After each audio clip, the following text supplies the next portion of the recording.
হঠাৎ করেই সবাই মিলে বের হয়ে গেলাম নৌকাতে ঘুরবো। এই কারণে এখানে আমার ননদ এবং দেবর আমরা কয়েকজন মিলে ঘুরতে যাচ্ছি। আমার হাজব্যান্ডও আছে সাথে। So, ওদের সাথে আমার সম্পর্কটা খুবই ভালো আমি মনে করি। আর যাই হোক, এই যেখানে সবাই আমরা আছি, কিছুগুলা চেহারা দেখানো যাবে না, সেই কারণে এদের দুইজনের ফেসটাই নিয়েছি। বর্ষাকালে আসলে নদীতে ঘুরতে কারণে ভালো লাগে সবাই। সো সেম আমাদের ক্ষেত্রেও এমনটাই হয়েছে।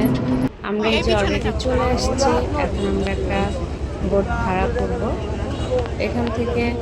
আজকে যেহেতু ফ্রাইডে, সো ভাড়াটা একটু বেশি নেবে, তারপরেও ঘুরতে তো হবেই, কি আর করার। সে তো ভাড়া হয়ে গেছে।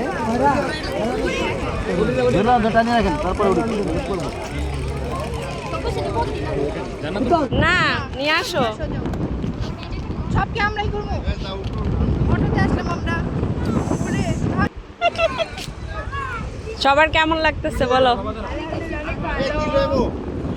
চিপস, পানি। এই তো সবাই মিলে আমরা উঠে পড়ছি। এখন হচ্ছে এটা ছেড়ে দিচ্ছে। আমরা 1.5 ঘন্টার জন্য এটা ভাড়া নিয়েছি। আর এখানে বাবকে তো গাড়ি ছাড়বেই না। সো বাবু মানে যেখানেই যায় তার বাবার কাছেই থাকতে হবে। এই যে দুজন মিলে পপকর্ন খাচ্ছে, এনজয় করছে চারিদিকের পরিবেশটা। আমরাও এনজয় করছি।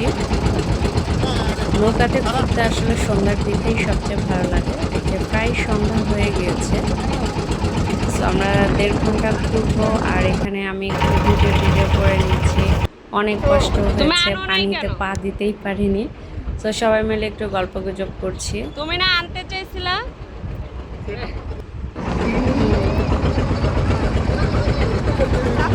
আসলে কি সবাই মিলে এক জায়গায় গেলে সবচেয়ে বেশি এনজয় করা যায়। একা একা আমার ঘুরতে ভালো লাগে না। তো যাই হোক, সবাই মিলে একটু আনন্দ করলাম অনেক দিন পরে।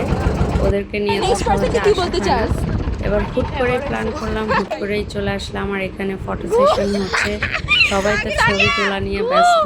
আর এদিকে এরা দুই ভাই সারাক্ষণ খালি গল্প। এদের কোনো ছবি তোলার কোনো ইচ্ছা নাই। আর আমাদের এই যে ক্যামেরাম্যান আছে, সো কোনো প্রবলেম নাই। আর মাঝখানে দেখলাম এই সুন্দর দৃশ্যটা, তাই একটু ভিডিও করে নিলাম। সো কেমন লাগলো সবাই? ভালো থাকবেন, আল্লাহ হাফেজ।